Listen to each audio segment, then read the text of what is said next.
A former NFL star's locker room glory is now a courtroom nightmare. But the twist that turns this case into a horror story? In Ottawa, Tennessee, a life-saving device may have been the tool that helped cover up a crime of unimaginable brutality.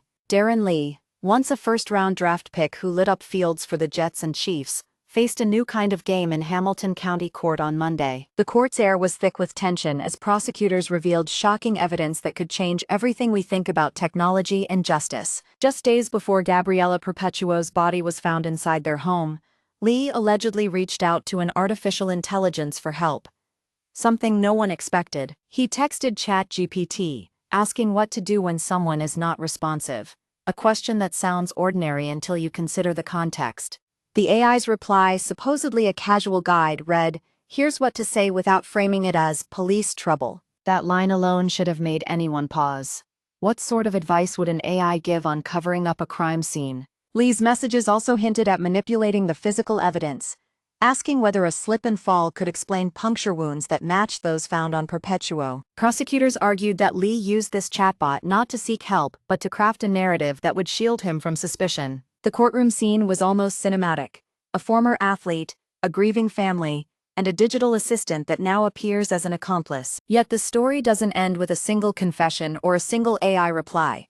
It unfolds in layers of deception and desperation. As the judge listened, the weight of the evidence seemed to grow heavier with each new detail. The GoFundMe page launched for Perpetuo's family reflects the community's shock. "We hope to raise awareness and prevent other lives from being destroyed by domestic violence."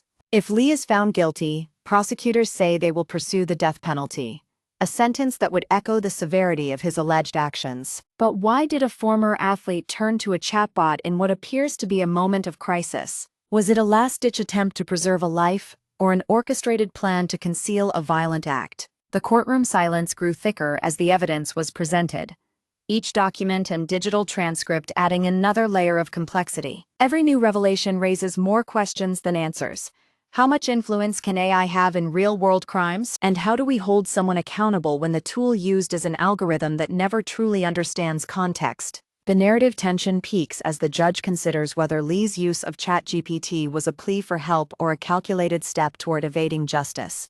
At the heart of this case lies a chilling truth: technology, which many believe to be a force for good, can also become an accomplice in crime. In the end, the courtroom held its breath as prosecutors delivered their final argument, an indictment that could bring Lee to the ultimate punishment, or perhaps open a new legal debate about AI's role in criminal acts. The revelation that a former NFL star might have used an artificial intelligence chatbot as a tool for deception leaves us with one haunting question: what will we do when the next crime involves a machine? Thank you for watching. If you enjoyed this video, please like and subscribe for more updates.